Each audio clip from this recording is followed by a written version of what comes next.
All right, so welcome to the podcast, A Bridge Between. We're finally doing it. I've got my friend Milica on here. Met her on this app called Clubhouse, and yeah, she's from Serbia, multi-dimensional artist. You wanted to be introduced as, so she's very creative. She's doing a new thing now that she just told me about, magic books. So I'm not surprised that there's something new going on. So I'm anxious to hear about that. And we were just talking about my sweat lodge experience, but yeah, we're just going to kind of go with the flow and just have a conversation. You know, Yeah. Well, so thanks for having me, Lee. I'm so happy to be part of your journey with this podcast. I'm yeah, sure it's we're going to cool. have a nice chit chat. Yeah. It's good to finally have a guest. Yeah. Well, when the doors are open, the right guests are coming now. Yeah, yeah, cool. So yeah, just do you want to introduce yourself? Tell everyone who watches this how we met, where you grew up. You're in Serbia, right? So however we want to get this started, yeah. Yeah, I'm not really sure. Yeah, we met a few months ago on a clubhouse in your house, in your room, bridge between. And I think I even had a guided meditation there, right, with a group of people. Mm. So we became just friends, online friends, who love being in touch with each other. And that's our history, right? Nothing more, nothing less. It's still evolving, which I'm looking forward to. And about me, I was joking when you asked me how I should introduce you. I really don't know. All I know is that my entire life I felt that huge pressure, like many other people probably, of defining myself. And lately, I gave myself permission to stop doing that and to just be and to stop defining myself, because every time when I do that, I feel huge compression and limitation, and it's like I made some crazy commitment that I'm not sure am I ready for, because maybe I just want to change my opinion or path in life or just evolve in a different direction. So that's why I said maybe, to introduce me as a multidimensional artist, because I really do different form of art, including the healing art like hypnosis, meditation, healing poems, many, many different things, apart from classic art as we perceive it, right? Yeah, yeah. It's like if we define ourselves, it kind of stops that creativity and ability to expand. So I get that, and it's like Yeah, but it's kind of more than that. It's almost there's just such a huge pressure in this world that we need to be specialized in something. If you're not specialized, you're not an expert or you're not good enough, which I call bullshit. That's not true. There are so many things that make us very unique, and each of us can offer so much, and very much. But then we, have that problem with like, so how I really identify. And what I found really interesting is more you go into this, let's say, spiritual path, right? Consciousness expansion and all that. And the more you release the layers of ego self, it's becoming more and more interesting. And then really the question becomes, who am I? So mm. it's a big topic, big deep topic, I would say. Yeah. Yeah, the question, who am I meditate on that sometimes, and I think I may have told you about some experience I had meditating on that, but meeting the crow and Geronimo, and so Yeah. what's up with these magic books? That's your newest thing, so we didn't get to talk about it. So do you Yes. want to tell everyone what the magic books are? Yes. Well, you know that I am a licensed hypnotherapist. That's something that I have been doing last few years. But then again, this topic, right? Who am I and all that? I kind of also realized that that tool has its own limitation. And I just felt intuitively that there has to be more. And I had that huge urge to start expressing myself more in all the ways that I feel it's authentic me. Now, my background is very rich. I'm also an engineer by education. I've been professional photographer, marketing manager, like so many different things. And it was really hard for me, like, okay, how you channel all that? Like, like what is the right way? So at some point, when I started working with people and with my clients, I got an inspiration that maybe I could start doing so-called magical books, as I call them. And the way how it functions is that people come to me who would like to change either some belief or some pattern or just shift their frequency a little bit, maybe, So the topic can be really anything. So first we do that consultation conversation. And after that, I go through a very interesting process of a combination of prayer and setting the intention to receive the guidance that is the most appropriate what to be in that book for the person. So basically, I combine many different elements and forms of art, including classic writing, forms of letters, healing poems, mantras, affirmations, visualization, games, exercises,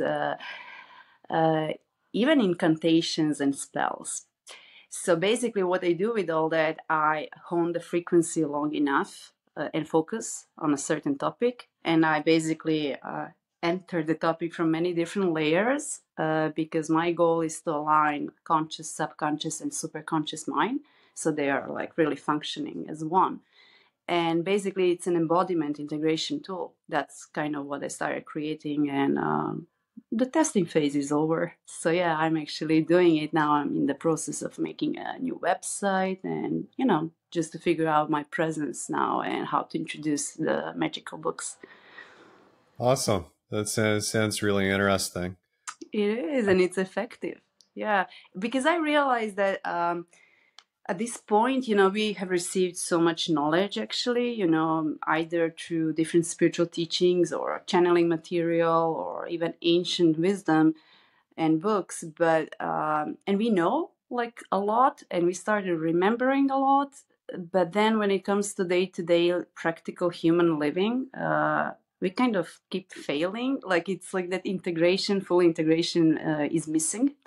So I just felt urged to start creating those embodiment tools that actually worked for me so well. So I was testing it on myself first. I was my favorite lab rat. So when I figured, okay, this is working, then I started, approaching it more from the scientific level and testing it out. And so that's where I am. Yeah, I think like you said you tested it on yourself, like me having worked with started working with Medicine Man and my work with the 12 steps and everything, like something I learned is I'm not going to ask you to do something that I haven't done myself. So, Yeah. And the Medicine Man, it's really important that they, get comfortable with the medicines and very fully integrated with it before they start holding ceremonies. Okay, he wants to be on too. She's part of the show. I don't know if I've seen her yet. What's her name? Puffy. Puffy. Okay, cool. Yeah. That's a Pomeranian? It is. Hello. She certainly is puffy. Yeah. So you said you were an engineer by training at some point? Yeah, I actually finished the University of Technical Science, but I just never really worked in that field because when I got my master degree, that was relatively fresh after Serbia being bombed by NATO and all factories were destroyed. So I really couldn't find a job in my field. There just weren't any factories. So I got my first job in marketing, actually. So I worked as a marketing manager for 7 years, but that was a era. I'm quite old, actually, when I think about it. So that was before Facebook and everything, before digital marketing. So I have a background in, like event management, PR, outdoor marketing, retail marketing, that kind of stuff. Yeah. Yeah, well, that stuff doesn't really go away with the invention of Facebook. I think we need to see more of that happening now, getting together and Yeah, actual I would actual agree. I mean, events. I love technology. I love internet. Love all those useful apps, including ChatGPT, that I have madly affair with. But yeah, we definitely need more touch with nature and among each other. Yeah, so I agree. Yeah. So, did you go to the same university as Tesla? No. No. Okay. No, Tesla actually studied quite a bit in Austria, Germany, and then he went to United States. All right. Cool. Cool. Cool. Yeah, I know. Well, I grew up in a hydroelectric town, so I know that he was the first guy to create the power plant in Niagara Falls. Mm-hmm. So Yeah. very, very similar to where I grew up. Nice. Um, yeah,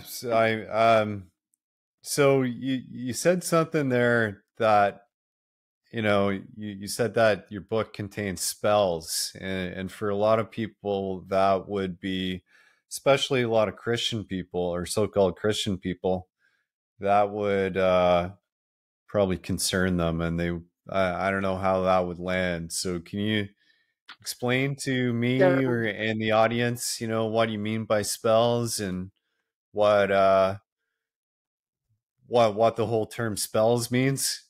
Sure, sure. Well, it seems like whatever I do, it causes a dosage of fear among people, including even hypnosis, right? Then people usually think, oh my gosh, someone's going to manipulate me, make me do something that I don't want to. And so I always make fun of all that.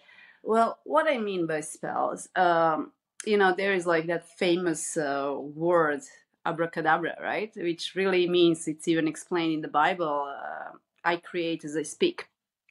So basically, Mm. my view on the power of the word is quite potent, I would say. Jesus always say that words are twice removed from reality, from real reality. But then again, words are our tool for creation.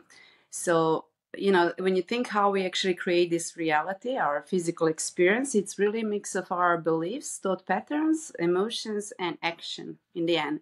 But what is really the action? It's not just what we are doing, it's also what we are speaking, and it's also our intentions, for sure. So people often think just because they have inner dialogue, or just because they didn't say something out loud, that is invisible, which is not true. That's why people intuitively can feel the energy of other people or their intentions, right? You don't have a proof because no one said it, but it's there and it affects. So when I say that I create spells, it's really nothing more but a certain type of wording with a certain type of rhyme that really affects your subconscious mind in a positive, beneficial way. And it's a way how you set your intention, focus, and basically you direct your energy. So it's basically that action part, creative action part of our creation, like really setting a clear intention, your focus, your energy, and letting it out. And I find it to be a very powerful step in the process. Yeah. That's very cool. Very cool. Thanks for explaining that and kind of, maybe demystifying it a Yeah, bit. and it's really Yeah. not for the purpose of making someone else doing something. It's not about others. It's really cultivating your own inner fire and your own intention and doing it for yourself. So it's actually a Mm. form of self-care, ultimate self-care, I would say. So in that sense, it's not like spell as people would think. It doesn't involve others really. Yeah, I find it important from just my understanding of karma and to have people's consent and to I know that I may not necessarily know what's best for you.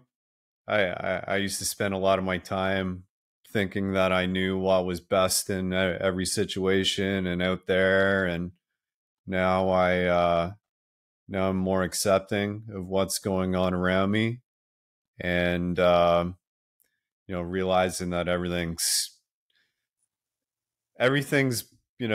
if God or the universe didn't want it, it wouldn't be. Yeah. So it's all in evolution, I feel. Yeah, but the karma that you mentioned, again, I have to go back to the words, right? It's also one of the things that people don't really realize. Often they're not aware of. Um, what we speak really matters. It's also energy transmitted to certain voice vibrations, and when every time when we are unkind to others, every time when we swear, every time when we scream, we are creating our karma that way too, because we can Yeah. affect other people's energy field and their aura and their well-being. So just it's good to be aware of some things. So when I say my spells, they're really inner journey. They're like really all about you and aligning yourself with your true essence. That's what it is. Yeah. Love it. Love it. Can't wait to see it. Your new creation. Yeah. I've got some ideas. I've had few ideas for books over the years that I want to kind of create. Well, at one point, I had a thought of creating this children's book where we all kind of went on an adventure with these different characters and animal characters and taught them like some fundamental lessons and maybe even having a whole collection of like little adventures that they get to learn math and So but it's but interesting having you a lot more mentioned, creative. yeah, it's interesting you mentioned children's books because it's one of the things that I also felt guided to do, and I think it would be amazing thing to start creating new type of fairy tales because Yeah, what are yeah. really the fairy tales? Fairy tales are archetypes. And we use very outdated archetypes in fairy tales. And when you look to the classics, what kids are really consuming at such a young age, it's often stories about cannibalism, incest. Oh, if you're a girl, you're like just doomed for life. Like, unless that prince comes and saves you, you're just like powerless slave. That's it. So, I'm making fun of it, but it's actually a serious topic because kids, when they go to sleep, first of all, they are in theta brainwaves that state up till the age of 7. But that window when you're falling asleep and when you're waking up is actually a very powerful window. It's when your mind is the most open and the most open for the suggestions that it receives. So when you're lovingly putting your kid to sleep and reading some horrific stories, you're really not helping your kid. Contrary, you're contributing to the really false programming. So I really believe it's time to start creating new fairy tales, and why not? We can teach kids through very engaging, interesting books, lessons of gratitude, lessons of joy, being polite, and many, many cool stuff. So yeah, I'm there with you. So did you like? So you have a kid, right? A boy. Yeah, I've met him on screen. What's his name again? Jude. Jude. Yeah. Hey, Jude. Yeah, I keep on forgetting that.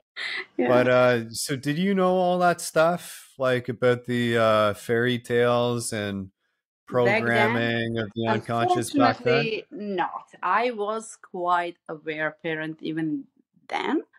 But back then, when he was born, I was still at the level of more classic psychology Hmm. exploration.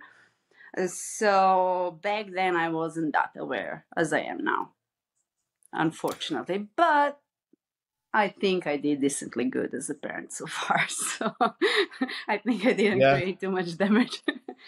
Well, me just meeting him on camera, I would feel a lot you have. So, Yeah. um, so when did you start becoming aware? Like so you were in marketing. So, you know, you said there was a war going on in Serbia, during your childhood. I'm sure that's affected your life and who you are in this incarnation quite a lot.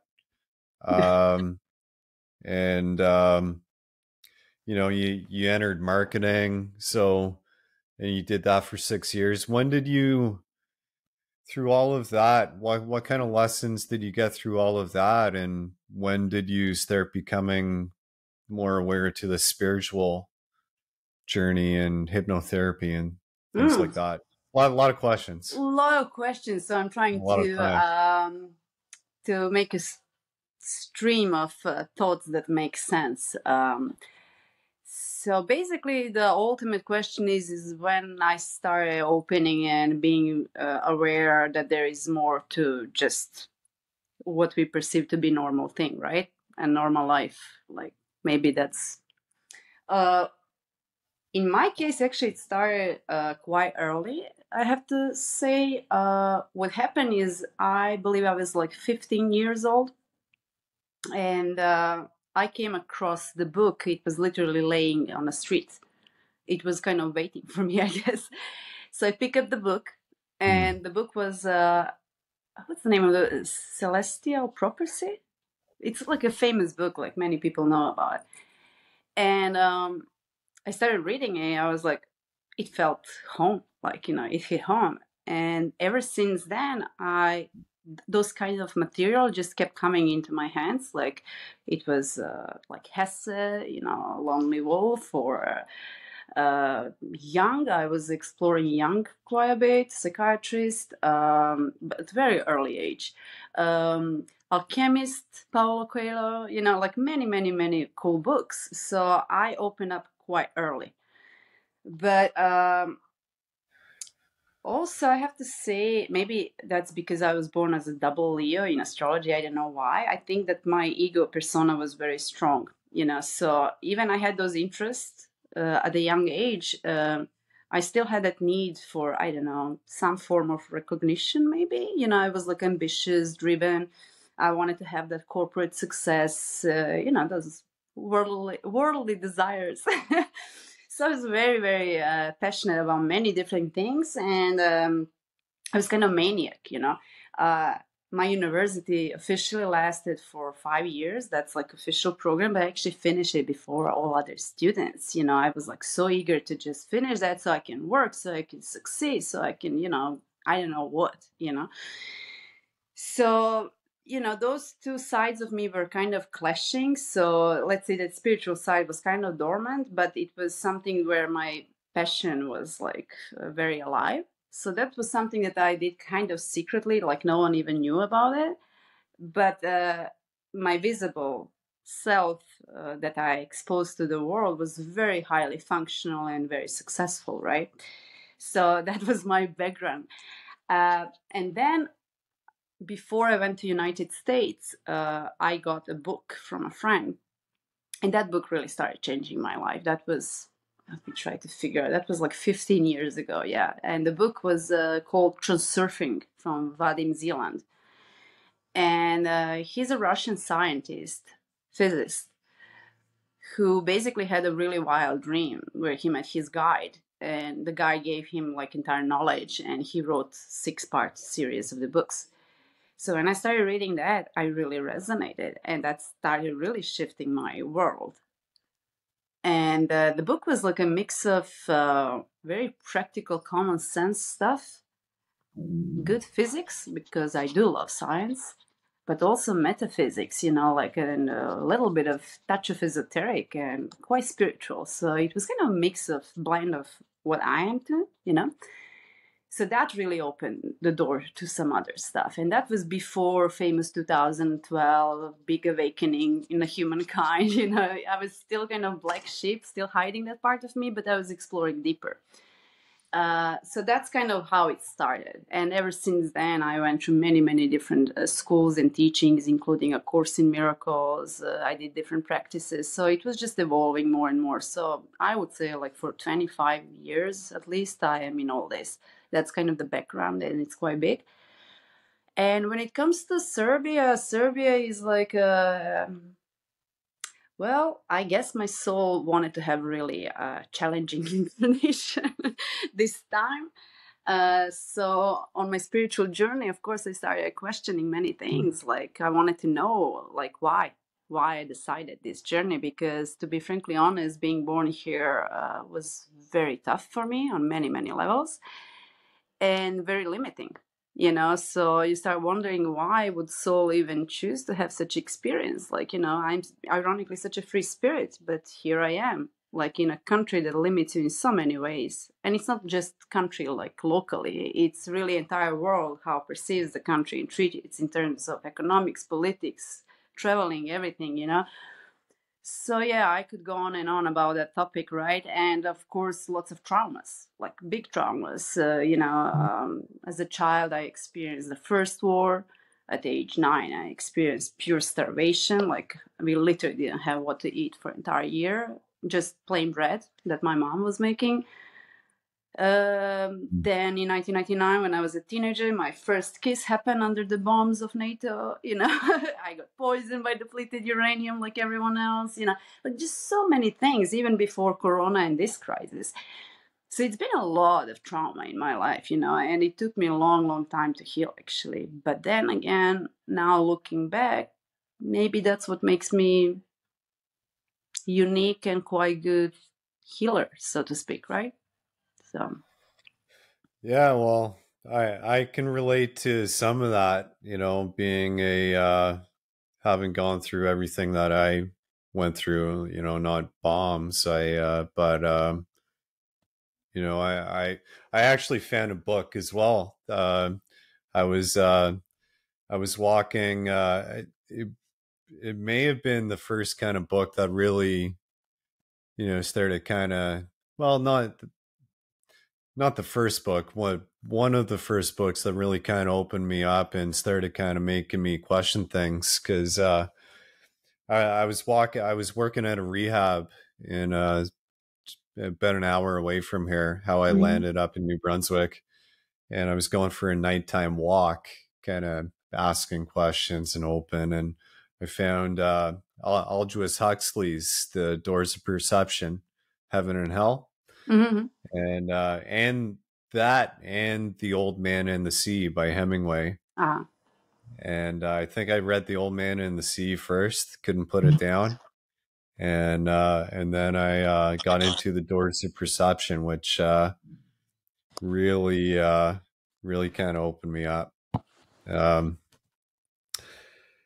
Yeah, that's cool. What was you said Celestial Prophecy was the name of the book that you first kind of... I think that's the name of the book.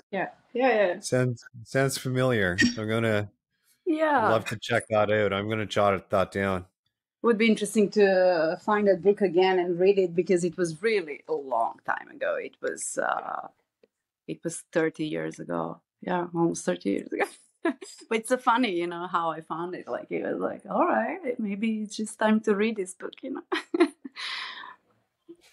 meant, yeah, it sounds like I can only imagine what kind of going through that war felt like. I think war has kind of changed a bit now. Well, I experienced you different mentioned kind of NATO. wars too. NATO's still in war. I think I experienced 3 wars so far. The first one was the classic one. Yeah.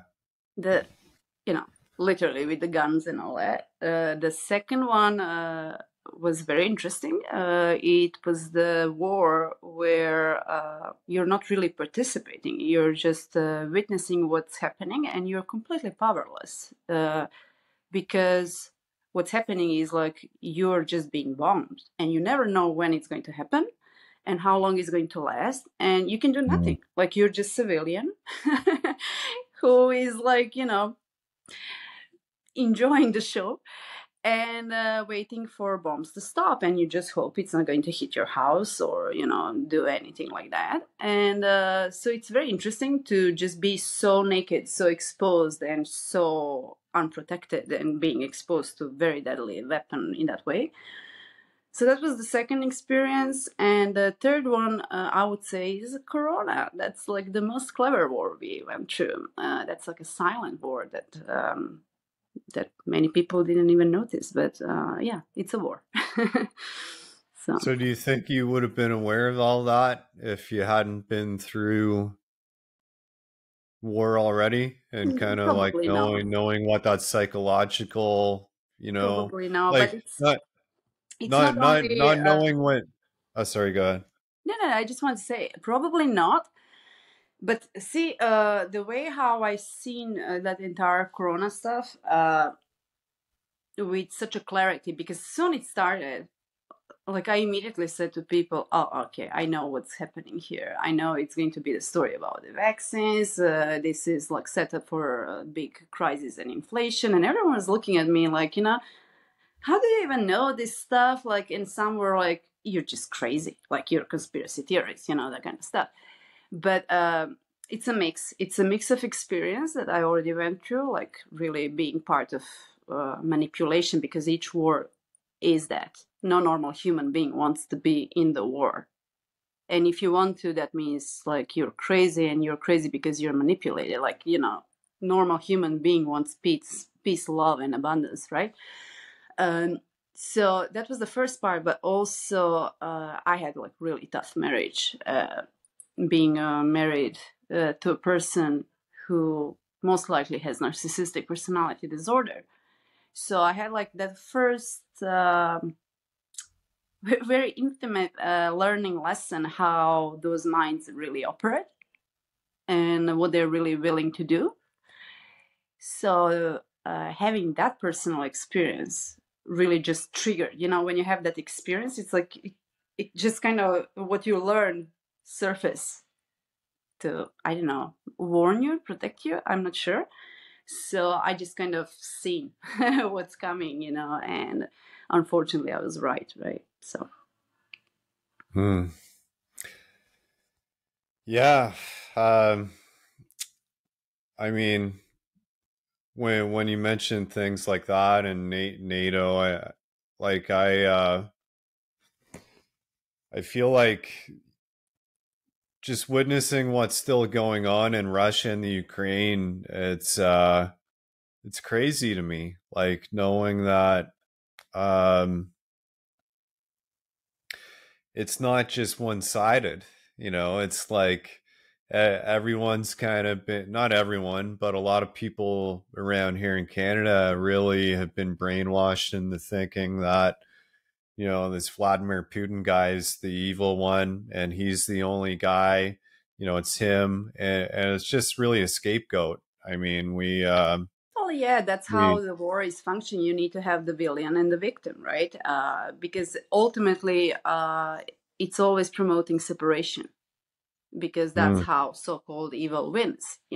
So as long as people are sucking into the story of separation and polarization and choosing the sides, the real villains are winning.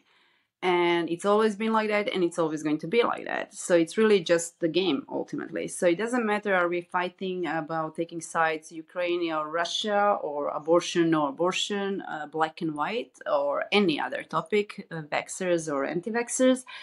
The point is, until we keep spinning in those wheels, us and them, we are failing to learn our lesson, I think. Yeah, I feel yeah. It's like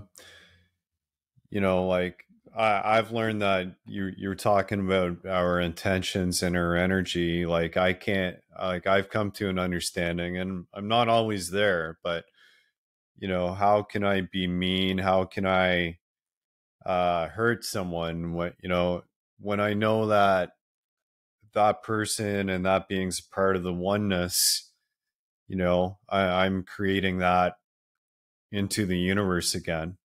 So I've learned to stop fighting people and stop, I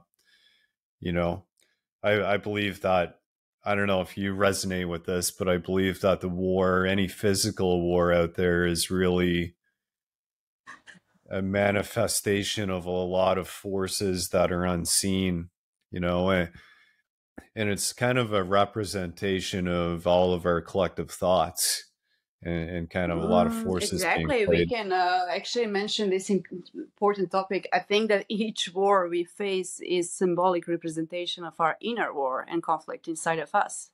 We need to start from ourselves first, right? Once you become more aware of, then you can speak with some clarity and wisdom like you do. But also there is something that I would say influences, right? And actually there is a name for that. It's called thought form. So what is really a thought form? Thought form is when a large group of people, so yeah, thought form, they can be really small, they can be individual, because even you alone, if you keep repeating certain thoughts, you're basically creating like thought form. It's like a little cloud over you, and it's your default thinking. So there is also collective thought form. So if you have a group of people, not to mention like entire nation, right? If they believe in the same thing, they create like really powerful, large thought form, and it can affect individual one because it overpowers the individual one. So that's why sometimes, depending on where you live, what kind of energies are present and what kind of thought form, somewhere you're going to feel fully like supported and everything is going to go easy for you, but somewhere you are going to have to work so much just to keep floating because some thought forms are going to like keep attacking like crazy because they're just too big and powerful, and the truth is they have their own consciousness as well. So yeah, that's a very interesting topic. Yeah, of course there is that, like a lot of that, and it's done right. So if you keep programming people on a programs of fear, for example, like it was done in Corona, like non-stop. Like that was really, when you remember, like non-stop without break, the same stuff over and over again. It just fear, fear, fear, fear, fear, separation, fear, separation, you know. That was a powerful thought form. And we've seen the results of that. And the only way how you can dissipate that is to stop paying attention to it, right? Stop attaching to it and start ignoring. That's the only way how it actually dissolves. That's the science behind. But on a physical level, of course, we can talk science, vaccines, whatever. But, I like to see the things like what's the origin? What is the driving force behind many things? Yeah. Yeah.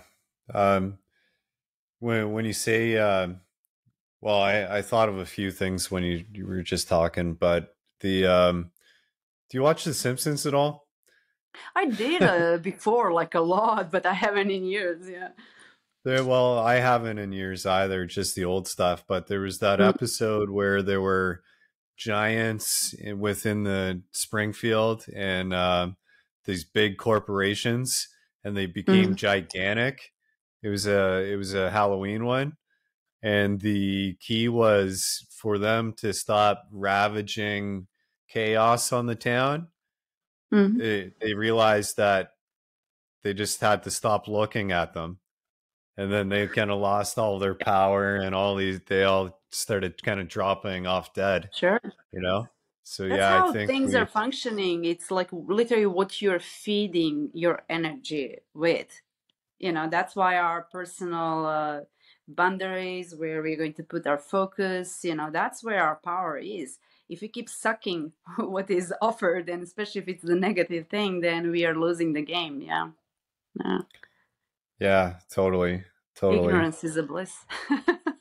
So I know that you said that you mentioned that you were in America. I know a little Mhm. bit about that.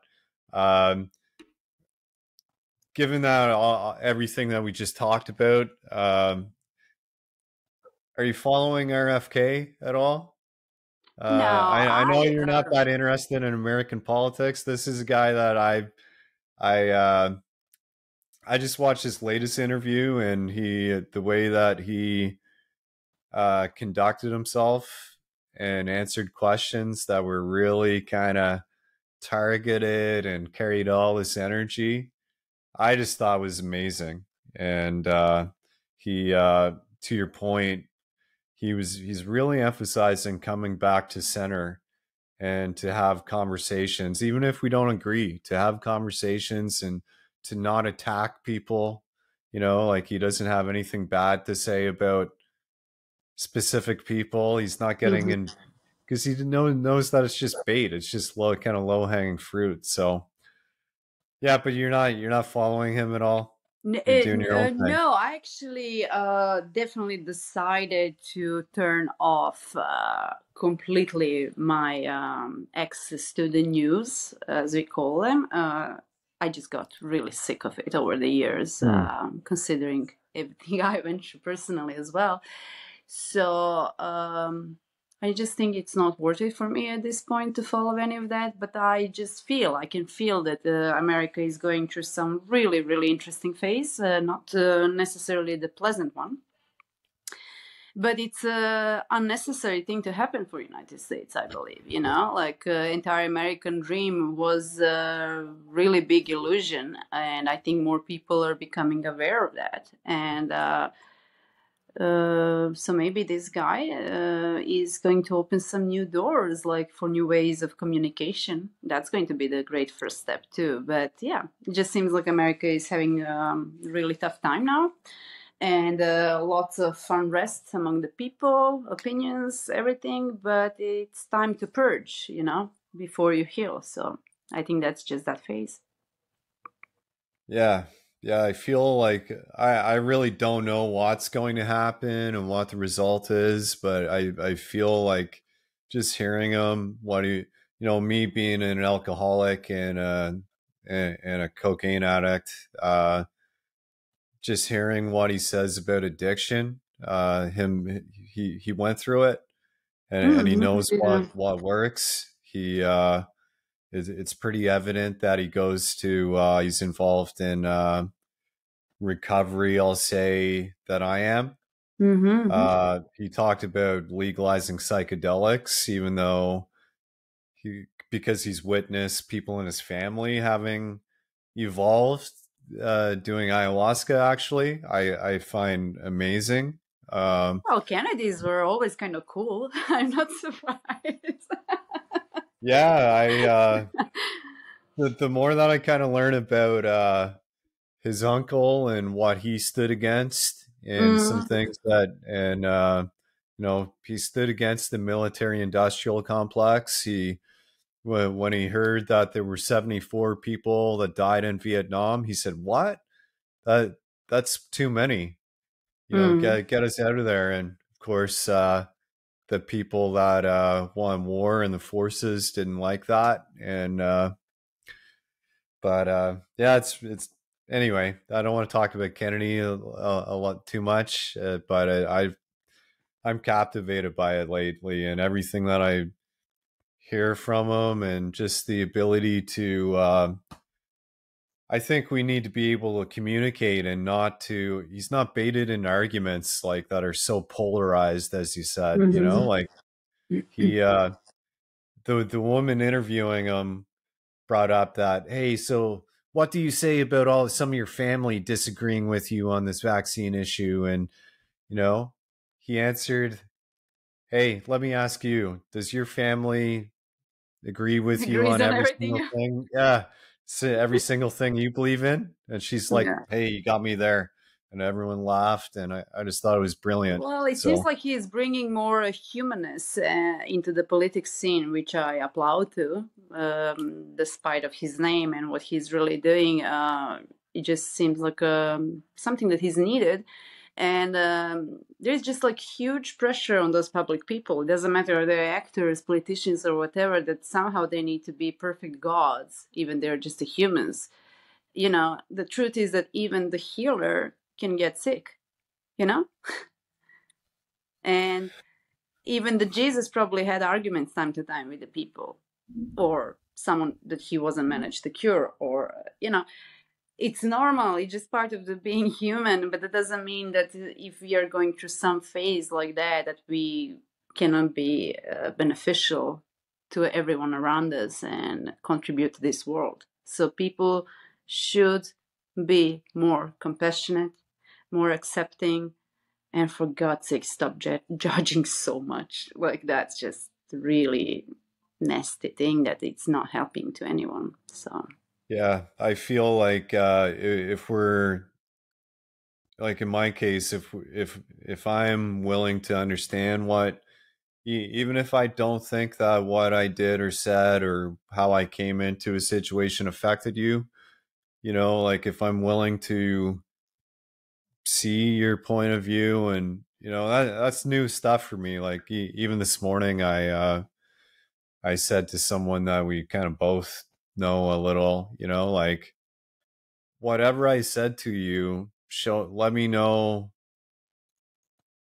how, if I offended you, let me know how I can make it better, and it mm, takes a lot for me to get to that point sometimes, but because I don't want to give ground, I don't want to give in, but and having dealt with some narcissists and not having a voice, feeling like I didn't have a voice and kind of going all about all that wrong, but I feel like yeah, we can kind of disagree, but if we can kind of get past that, forgive and just let it all go, we we are can come heading back there, together. Lee. Individually, we are all somewhere. We are all having our journey, but collectively, it's still going to take time. I'm afraid. So, the presence of someone like Kennedy, as you mentioned, if I mean, although I'm not really following, right, what he's talking and speaking, just sounds good,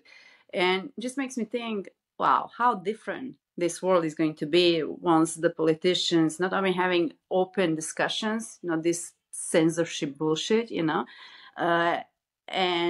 actually allow other person to talk without attack. And imagine if they could make conversations like talking nice things about each other instead of trashing each other. Yeah, that's So one it's, thing that yeah, like that's real evolution of consciousness. But when we are going to be there, I don't know. Miracles are happening. It can happen like in a few years, few months, or it can take hundred thousands years. It's kind of up to us. So you know.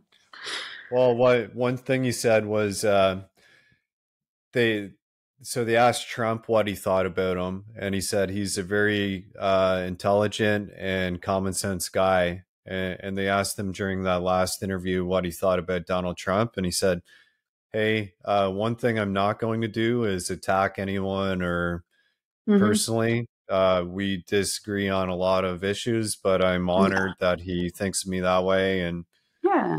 so I think that was the appeal with Donald Trump. Even was his just not the typical. Donald Trump, right? Yeah, well, he's authentic. Being, yeah, it was just, even though I don't agree with a lot of things and how he carries himself, he was a little more authentic than a lot of the other politicians that we're used to seeing, who are Hmm. just so rehearsed, and they're all saying the same thing, Yeah. you Yeah. know, and they're all working for the same person, and so Yeah. the same entity. Um, so I made a couple of notes here. Okay. We so you touched on a few of it already. You meant so I know that you mentioned briefly that you were like the super gymnast when you were younger, right? You were did Yeah. weren't you you were supposed to go to the Olympics? Yeah. Actually, that was a interesting story. I was really young, and I always had a problem that I feel bored. I was just constantly bored, and I needed to do something. And I always had so many interests, And my parents were like, "Leave us alone," And one day I found out that there is a place where I can enroll gymnastics. So it was supposed to be classic sport gymnastics. And I went on a first class, but then I saw those other chicks doing something like a ballet with the music, and I was like, oh, "What is this?" Like I just fell in love. And then they told me, "Well, that's rhythmic gymnastics. Are you maybe more interested into that?" And I'm like, "Oh yeah," because I actually started dancing before I started walking. So dancing was always my thing when I was a little kid, you know? So rhythm is just like in my bones. So I went there and I just fell in love. Rhythmic gymnastics for me was, I think back then, of course, I wasn't aware of that, but I think it was like an amazing way how to make my body being a channel for divine energy. Because I remember when I was doing it, it was so flawless and natural for me, and I felt so much passion doing it. And you know, the fact that combined acrobatics that I love so much, and music, and it's like a Tao. It's like a meditation in action, but in order to perform the perfect action, you really need to center first. Because if you don't have that center, you're just not going to do it properly. So, like, that entire experience was like magnificent for me. And, you know, as a child, I wasn't aware how much is going to benefit me later in life. The remembering those states of being that are so perfect. That's the flow state, right? That's the state when musician channels the energy and plays it through the instrument without paying any attention what's really going outside. You know, he's just immersed in his inner world. It's the same thing like when Novak Djokovic is at his best and just, you know, does this thing with his racket.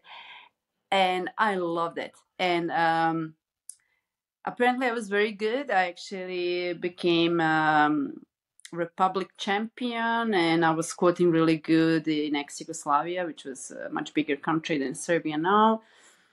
So I went to some international competitions, and they said, like, well, okay, this little child is definitely material. She's going to start preparing for the Olympics. Like that's it.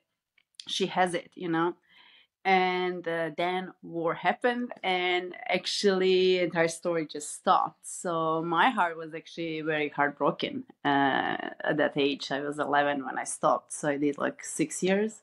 I started when I was 5, and that was my first maybe even trauma before actual war. It was like a huge loss, you know. And it took me like many years to process that kind of loss, like, you know, how you really function after not having something that was your food and your air and everything, you know. But yeah, it was a very interesting experience, and it was my early exposure to artistic expression, because rhythmic gymnastics is more than a sport, I think. Yeah, it's very creative, very flow state, very disciplined in the same time. Very, very unique sport. Yeah. Well, I can relate to you know, the something getting taken away from me and being so I was kicked off of all school sports in grade 12. A little different scenario for smoking marijuana on in a hotel room on a volleyball trip, but that loss of yeah, I can relate being something being taken away from me that I enjoyed. I was a ping pong guy and I was a hockey goalie, and I've kind of reflected lately now that I'm been getting into meditation and stuff like that, sweat lodges, that I was meditating as a goalie before games. You know, I'd want my quiet and I was closing my eyes and just meditating. I wasn't taught that, Yeah. you know, Yeah. maybe from some past life. I don't know, Yeah. but yeah, if the more that I was in flow and didn't let this, you know, the head and the doubts and the energy from other people and the dialogue that I heard, the critique, more I was in flow, the better I was, and you know, I won. You know, Yeah. things are effortless. So Yeah. Beautiful. cool. Do you still do gymnastics now? Like, did you get back into it? No, but I'm thinking last few weeks, I'm like, you know, I actually should start doing it again, not professionally. Of course, I'm too old for that, literally too old. But, you know, I still love doing some acrobatics, and I'm pretty good with my hands. So I don't know, maybe I'll just start doing my little performances for myself with the fire, some basic acrobatics, stretching. We'll see, yeah. I love those girls who play with fire sticks, and guys too, Yeah, fire is my and thing, hula so hoops. maybe maybe I'll just end up on some fancy beach at the end and just do like fire stuff at my senior age. I love it. I love it. Um, so yeah, you were you were in the U.S. at some point. Didn't you're not Yeah. going to come back to America? Not You now. know. I don't need to be in another mess again. No, yeah, I went to the States. Yeah, I was like 28, something like that. If you ask me why, I don't have any answer for that. It was completely irrational decision that I made. I was just at a phase in my life that was after doing years and years marketing job in corporations. I was just like really tired of everything, and I got an opportunity to just go to United States and visit, and I really needed that break, and I got my tourist visa. And my job was finishing in the company because that was after the crisis in 2008. So they were like firing a lot of people and all that, so the company was shutting down, and I was like, okay, it seems like it's a good time to do this kind of adventure and just go. um Actually, I was 29, yeah, and I had no one, meaning no boyfriend, no husband, no kids, nothing, and I was just like, oh, I'll just pack my two suitcase and go and see what's going to happen, right? Very bold, very crazy, but I did it, and I didn't expect anything. I was just open, to see like what life can maybe bring. But I ended up actually living in the States for 3 years. And I went through that entire immigration nonsense and being like really immigrant in a foreign land. And then, just life happened. I actually married at some point, got my son Jude, and I definitely decided to leave United States, yeah, for many reasons. And then I got back to Serbia, and so far I have no plans going there. But my son has dual citizenship, so he always has that option if he wants to go. So I feel like maybe you went there to have your son. You Maybe know. it's possible. It's possible. Very, very possible. Yeah. But it was very unique experience because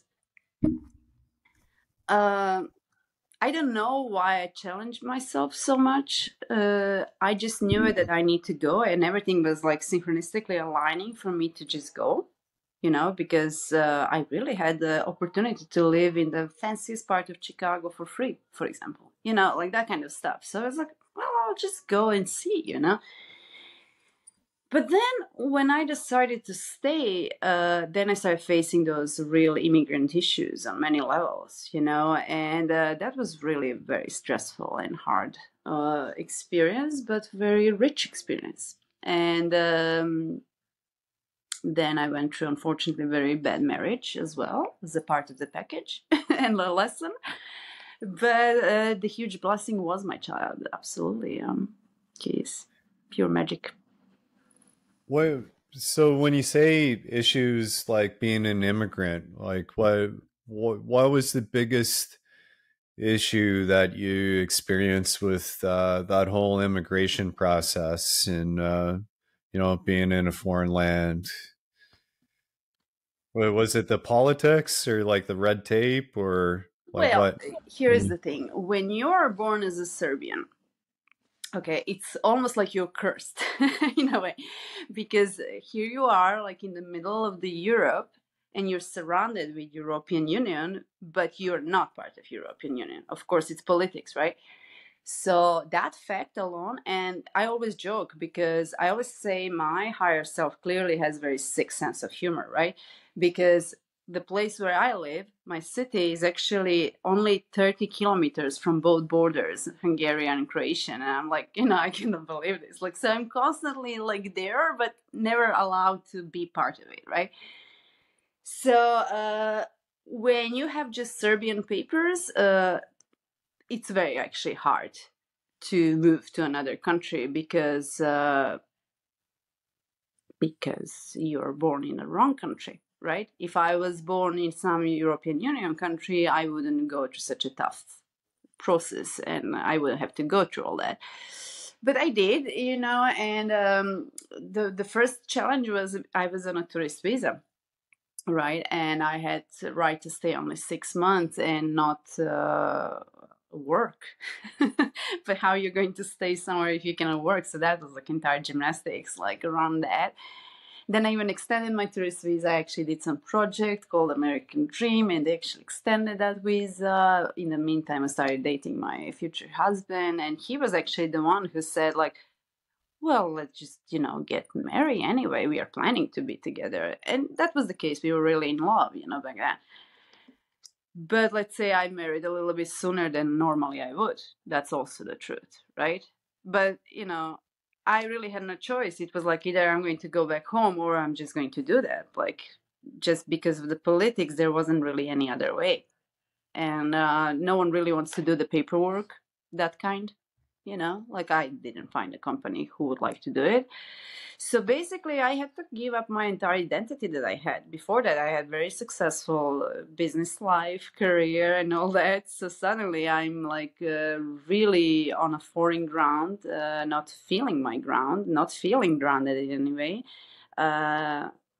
feeling completely lost, scared, like really not being on my own. And that was really, really, really, really interesting, challenging, and at moments very painful experience. But I learned a lot, right? And that was a step along the way. Yeah, I feel like that was another thing that RFK touched on was the issue with immigration and people just crossing that Mexico border at will illegally, and the fact that it takes so much to actually do the paperwork, but yet they just let people unsupported in a without any support and integration, like you had mentioned at the start. I think we need to, it, if I invite someone into my home, I kind of want them to, I'll feed them, I'll feed you, if you come visit, I'll cook some food for you but, I may let you stay on the couch for a while, but I'm not going to, then, just send you off, or invite, Well, and then it's without interesting you're anything. mentioning all that because when you really think about that entire immigration topic,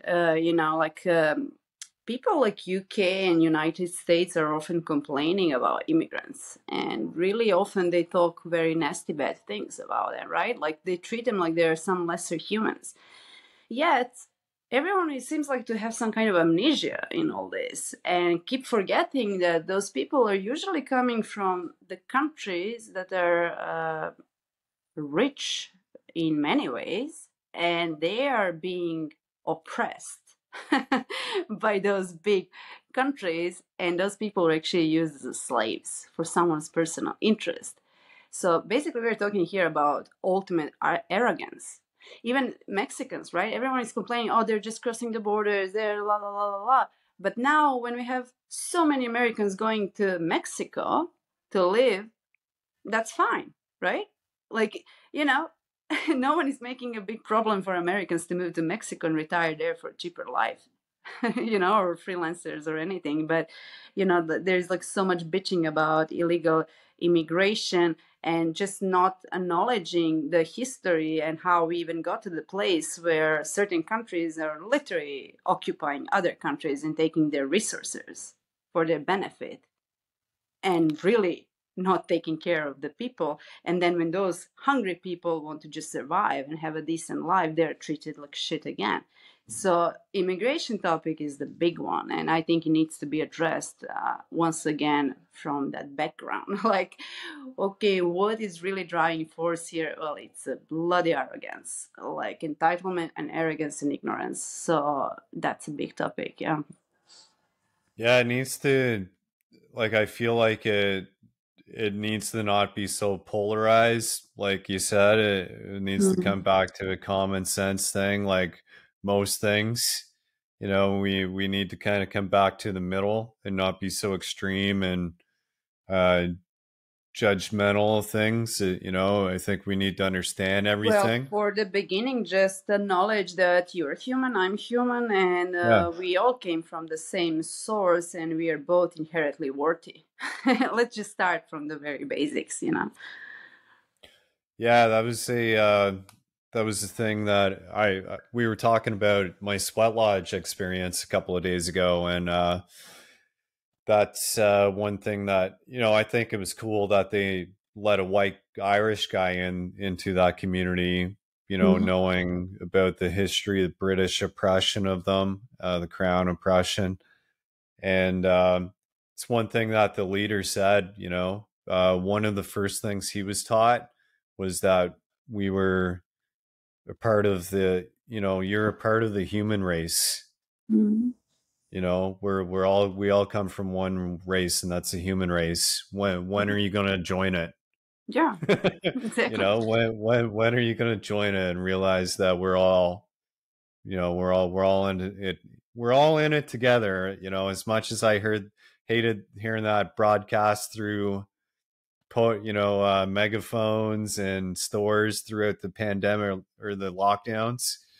you know the other side of that is true, that we're all kind of in it together, and I think we all need to kind of speak up, start recognizing the value in one another, and start coming up with better solutions to things like war through lockdowns, arguments, um, polarization. Mm. So So I don't know when it's going to happen because actually the media is a messenger, right? Media outlets, they are crazy corrupted and creators of the fake news to begin with. So it's going to be interesting to watch actually. And I'm not sure where it's going to go, what direction, because once we allow this censorship to happen, we basically welcomed it. Like many people were happy about that censorship. I don't know. I don't know. Let's see where it's going to lead, really. You know? well, that's why I'm doing this podcast. It's not to get famous myself. I don't Yeah, even care. I yeah. don't but I feel like I have things to say. I feel like you have things to say. I feel like everyone that I'm going to have on this Yeah. has a voice and things to say and value to add. And I believe that we like I see what RFK's been able to do on podcasts. CNN and Fox. They're not going to have him on the main news networks, Oh, but yeah? yeah, He's but not on but the is main. yeah, he's banned. He was banned from the Ah, internet okay. for pretty well, but now Mm-hmm. I see him integrating and using podcasts, Joe Rogan, and he was on Mm-hmm. that town hall one that he was just on was kind of more mainstream, but Mm-hmm. I feel like there's power in podcasts and people that actually bring value. So that's Absolutely, why I'm yeah. doing this. The only thing is that like there are so many different Instagram accounts, different podcasts, different this, you know. So I don't know. It's a little bit dispersed focus, unfortunately. But other than that, I actually support it. Of course, like I'm all for free speech, consciousness evolution, and becoming more a normal human being on every possible way. Mm. Yeah, I don't want more of the same. Like this isn't I feel like a lot of people do those things just out of like an ego thing. And they may not know that they're doing some things because of ego, but I hope that it's But this one's going to be a little different. that's normal too, isn't it? Like when you get born as a human being, you default setting is your ego. That's what's entering you in the physical reality, really. So maybe our goal over the time is to make friends with ego, and Mm. let it know that everything is fine and doesn't have to be so controlling bitch, and just allow more of that authentic self to come true. So it's very common. It doesn't matter, are we talking about podcast, one more Instagram account, and celebrity Insta or whatever. It's very common that people approach to the things in such a way. Even with Chat GPT, right? When that new kid on the block showed up, the first topic that everyone started talking about on a clubhouse, like each room about Chat GPT was like how to make money about Chat GPT. It took only 5 days for people to start creating prompts that they're going to sell to other people how to make money with ChatGPT or some other stuff. So it's again like bringing that old energy that we are saying that we want to transmute, right? And to make something better, but using now new tools and bringing the old stuff. And I haven't heard people talking how you can use ChatGPT for, I don't know, spiritual ascension, for making entire new curriculums in the schools, which now you can do like really quickly by using ChatGPT, by the way, incorporating new ideas, changing the systems, laws. Like, now you have that powerful beast that can actually help you implement some of your ideas and create projects, modalities, like really, really amazing stuff that will benefit everyone. And that goes beyond your ego and your personality and just personal interest. Unfortunately, I don't see much of that, but hopefully it's going to change. Well, I heard on another podcast that I listened to, an Aubrey Marcus one, that and he had the Matthias De Stefano, and Mhm. he said that I forget what he was comparing it to. Oh yeah, religion. He compared AI to religion, and he's like, look at how long, like, think about how long religions have been around and how we're kind of just sorting all of that out and kind of learning from all of it. It's Mhm. probably going to take as long to kind of, or some time to really learn from AI and to fully integrate. I don't know. I don't know What's how your I view feel on about it. AI? What's your personal view? Uh, I don't. I'll be willing to admit that I don't know. I did play around with it to write. So I played around with it to write a little thing on a bridge between and Mm-hmm. who I am Mm-hmm. and what I want to see happen with a bridge between, Mm-hmm. like the whole peace sanctuary and everything. But Mm-hmm. it spit out words more than faster than I could, and it read well. But is it me? I don't think so. So, So but that's the thing, I was playing with ChatGPT like a lot.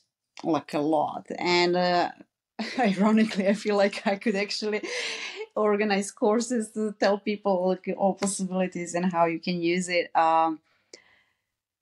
It's a very interesting thing. I see it as a quantum computer in a way, where what we put into that, like what we give as a prompts, commands, and everything is really going to shape our society in the future, because AI is here. I didn't expect that twist in this story, to be honest. But when I realized that that's part of so-called 4D, like AI is like a platform for it, first it took me some time, to really accept that, and then to examine my own perception of it, and to really be honest, to acknowledge, do I have any fears about it, like how I'm really feeling about all that.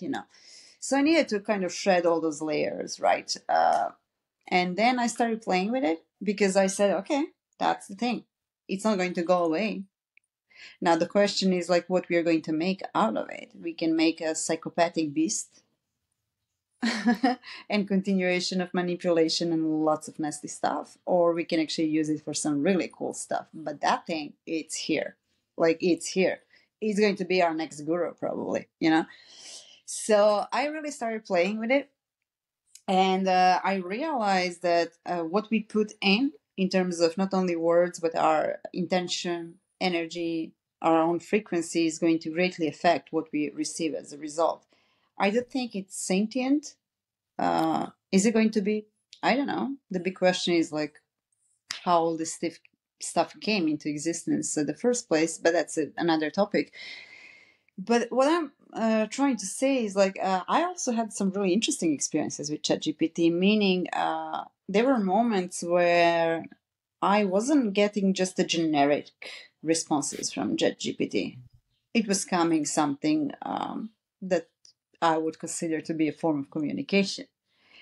So it really got me thinking like, okay, if that's like some quantum computer, and if we affect what's going to come out, maybe other energies can affect it too. And that's at least my experience, because I actually experienced, I can't really say, some form of communication. So it was very, very interesting. And but still, that's one topic. I still think it's an amazing tool where you can put your ideas, your own inspirations, and just tell it, I want to create this and this from that. Can you help me? And it will help you, especially if you have really good intention. You can do amazing stuff. So you can put a lot of yourself, and you can always be the editor, right? You can always, even that response, put through your own filter and see what is really you there, what you really want to put out in the end. But I love it. The point is, from fear, I came to the place of love when it comes to ChatGPT particularly. Well, yeah, I feel you on all that. The monk that I meditate with online on Clubhouse talks about how we need to put loving kindness into the AI, and how he'd mentioned that it's he's like, oh, we can get the AI to do things for us. He's like, so we can spend the real time doing what's important, meditating and being, other That's things. how I So see it too. Like people started really being in fear when, suddenly, practically over the night, right? Just that huge expansion happened. And people are like, oh, we are all going to lose our jobs. We are all going to.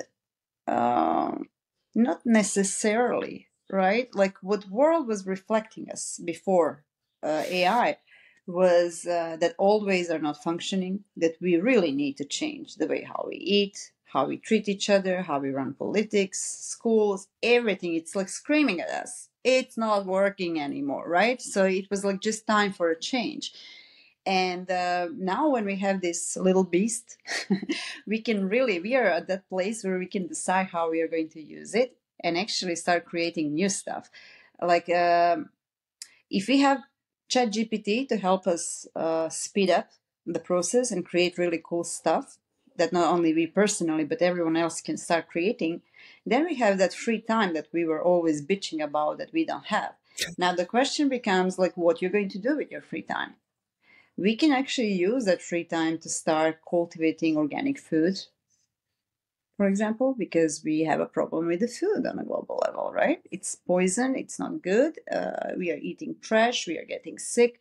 So it can be used for that time for agriculture, for philosophy, for consciousness expansion, for new type of education, new type of connections, meditation, spiritual work. So it can actually benefit us in many ways. Again, it comes down to your perception, right? You can fear it or you can love it and see from that place how it can actually benefit you or everyone around you, right? yeah, yeah, it's like, yeah, things are how you use it and how you interact with it. But if you just use it how to make money and keep doing same old crap, it's like, okay, like that's a good way to start training it to become one more psychopath. But it's fine, well, you know. well, when you mentioned ChatGPT specifically, great open source. Now, when Microsoft comes in and becomes the biggest contributor to it, I've seen what Bill Gates does to everything else that he's involved with. So Yeah, I do the have thing is concerns. that I do have concerns with that. I wouldn't fear that because that's his desire to be in control. But I think that even people who actually start creating this AI kind of admit it and acknowledge that they made certain mistakes, meaning that some things are not controllable, and that they noticed that it displays certain kind of intelligence and communication that they kind of freak them out a little bit. But I see that as our opportunity, actually, because I see it as a proof that some Bill Gates is not going to be able to control everything anymore, and other people. I think that intelligence is intelligence. I mean, this thing is going to expand, but we have a great opportunity, I think, to decide how we are going to treat it and how we are going to feed it. So it's still Hey, open. we'll see. It's pretty brand new. I read a book, the Dune books, when I was like 19. Frank Herbert, and he was talking about back then. That was 17 year. Well, how that was, yeah, it was 17 years ago. About how AI and machines were going to take over the universe. So we'll see. I don't know. It's like everything else, we'll find out as we go along, and you know Yeah. Yeah. what we've been talking for a while, but there were one last thing that I have in my notes there. The the pyramid in Bosnia. It's the I know you didn't get to go, I believe, but a lot of people probably, when they hear pyramids, they don't think of Bosnia. Yeah. Yeah. So Yeah. tell us a bit Well, about that. And Well, it's just one of the things that keeps popping up in the world scene. Lots of ancient sites are becoming more visible now, right? And one of them is Bosnian pyramids. So I was supposed to go on that trip, but I don't know. I was just gonna stop to go physically, but I did felt the connection with the energies, and I knew that I'm going to connect either way. So in the end, I did it through meditation, but it was really like intimate personal experience. So I don't want to go so much into the details publicly, but it was really beautiful experience for me. I don't know why I was stopped to go physically. Maybe I don't even have to know that. But ever since then, let's say I make the best out of this last solstice that we had, and I definitely feel like I got a lot of gifts, upgrades, like new energy, new enthusiasm, and I use it now. good, good. Well, all right. I think that's good for a first episode. We covered a lot. Uh, did you want to tell people how they can follow you, and what you're doing with your magic books, and whatever you want to promote? Well, since it's literally in the process of making and it's going to be over in a few days, let's keep it open. And when you publish this, we are going to have a link in the description. Huh? All right. So people can get in touch if they want to. And yeah, so I'm not going to advertise myself Yeah, well, anymore. we'll post the link. We'll post the link, and Yeah, yeah, yeah. I want to Yeah, I'll send it to highlight you. what you're doing. I think you have a lot to offer, and everyone that I'm going to have on here, I want to really kind of promote. Use Mm. this to hopefully promote. If anyone watches this, who knows? We'll see. Maybe just you and me, Lee. I don't think so. I feel like it's I used to have a website when I was like 14, and people would tune in. Yeah, probably 14, and people would tune into that in my little small town with 13 internet connections. So, I feel like people will tune in. Yeah, we'll see. I'm sure whoever is meant to see is going to see. So, Yeah. All right. Well, thank well, you. thanks for having me. It was nice catching up with you. We haven't talked Yeah, for a while now. I was it's really been a busy lately. while. Hey, happens when it's meant to happen. Yeah. All right. Well, thanks everyone for tuning in. And I don't have any video editing or any intro yet, but maybe we'll be fading out to an intro and some music here. So Thanks for tuning in, and We can we're gonna sing figure it out. always look at the bright side of the light. Side of life. Doo-doo, doo-doo, doo-doo, doo-doo. I can whistle, but not when I'm laughing. All right. Bye. Bye. Yeah.